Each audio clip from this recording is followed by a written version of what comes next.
আমরা অত্যন্ত দুঃখ ভারাক্রান্ত হয়ে আজকে আপনাদের সাথে সংহতি প্রকাশের জন্য এখানে এসেছি। গাজীপুরে প্রতিবাদী সাংবাদিক জনাব আসাদুজ্জামান তৈরিকে নৃশংসভাবে হত্যা করা হয়েছে, তার প্রতিবাদ জানানোর জন্য কিশোরগঞ্জের সকল দলমত নির্বিশেষে সকল শ্রেণীর সাংবাদিকরা একত্রিত হয়েছেন। আমরা এই হত্যাকাণ্ডের দ্রুত বিচার চাই, দৃষ্টান্তমূলক শাস্তি চাই। মফস্বল সাংবাদিকরা অত্যন্ত রিস্কে দায়িত্ব পালন করেন।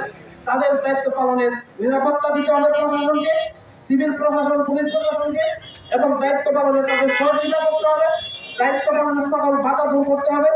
আমরা রাজনৈতিক দলের কর্মী হিসেবে আপনাদের সাথে আছি। আপনাদের যে কোনো নিরাপত্তা সহ দায়িত্ব পালনের সকল সুযোগ সুবিধা দেওয়ার জন্য আমরা দাবি জানাচ্ছি, আপনাদের সাথে আমরা আছি। পাশাপাশি আমি বলবো, মফস্বল সাংবাদিকরা কাজ করেন, তারা তেমন একটা ভাতা পান না, বেতন পান না।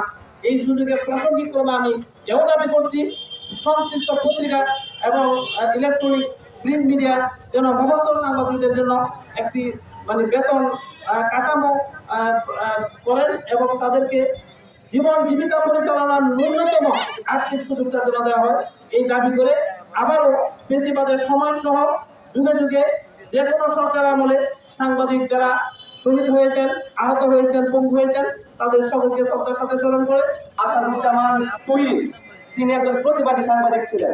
এখানে যারা আছেন সকলে প্রতিবাদী সাংবাদিক। আসাদুজ্জামান তুহিনের অপরাধ ছিল একটা, চাঁদাবাজদের বিরুদ্ধে কথা বলতেন, দুর্নীতিবাজদের বিরুদ্ধে কথা বলতেন। আমরা কিন্তু চাঁদাবাজ ও দুর্নীতিবাজদের বিরুদ্ধে কথা বলি। আমরা যেন এমন ঘটনা কখনো না ঘটে তার জন্যই আমরা আজকে এখানে দাঁড়িয়েছি এবং আসাদুজ্জামান তুহিনের যাতে সুষ্ঠু বিচার তদন্ত সাপেক্ষে হয়, অতি দ্রুত হয়, এই জন্যই আমরা দাঁড়িয়েছি। এর আগে আমাদের সাগরকে ফোন করা হয়েছে, আজ পর্যন্ত কোনো বিচার আমরা পাই নাই। আমরা এই কম্পিউটার নিয়ে থাকার কথা, কলম নিয়ে থাকার কথা, কিন্তু আজকে আমরা রাজপথে প্রতিবাদে নেমেছি। আমরা আর প্রতিবাদ করতে চাই না। আমরা চাই সুস্থ এবং